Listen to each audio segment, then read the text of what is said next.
neural pathways, that's where all that happens. Which you can see why it's so hard to break a habit, because by the time your subconscious is even aware of it, there's already been work going on. Cognitive biases have taken effect, path of least resistance.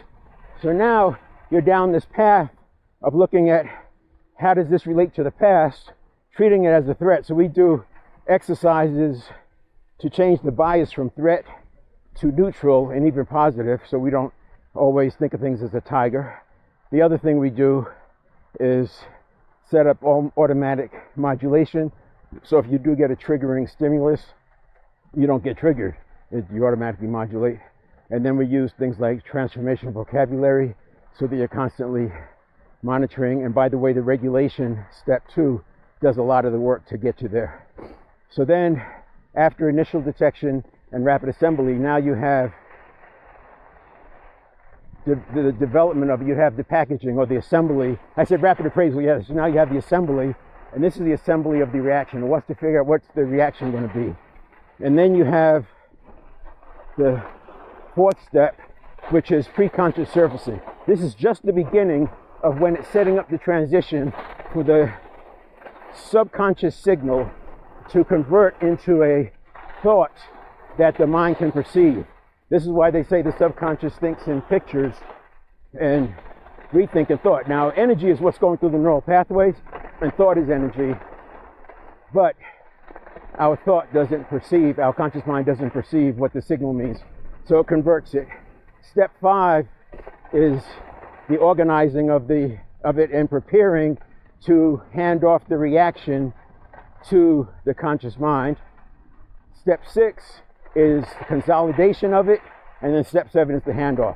Now, I made that all step 3, and if you look at it through a neuroscience lens, you would say the handoff is actually already into the conscious mind, but I wanted to separate it because I have levers and drivers that we can use at every phase to modulate it, so that this is how we gain control, this is how we master our habits.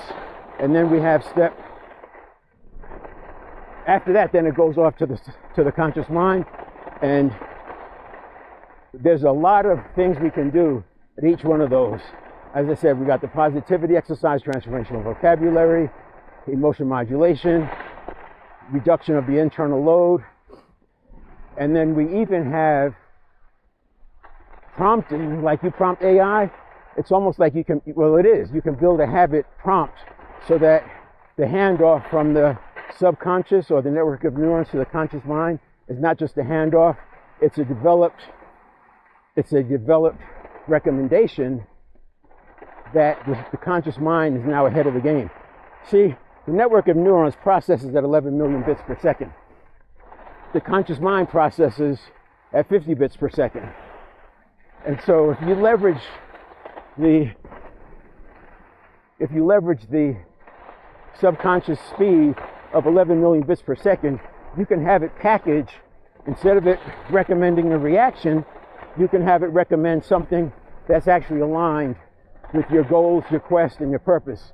And that's the work we're doing. That's why we use habit mastery, because we want to make sure that people's purpose is within reach. And in order to do that, you're going to have some mastery over your state and over your day-to-day actions, responses, and the things that you do. So there it is, 7-step reset, and you can find more information at 7stepreset.com/live.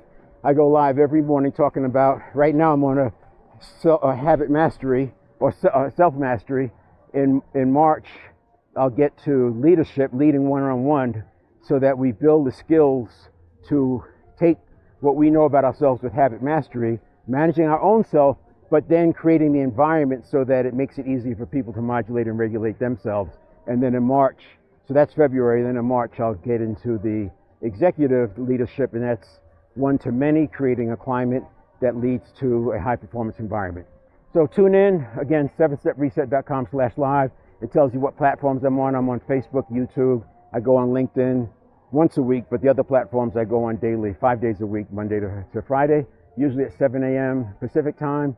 Or if I'm skiing, if I'm not skiing, I may go at 8 or 8, depends on how much research I have to do. So check it out.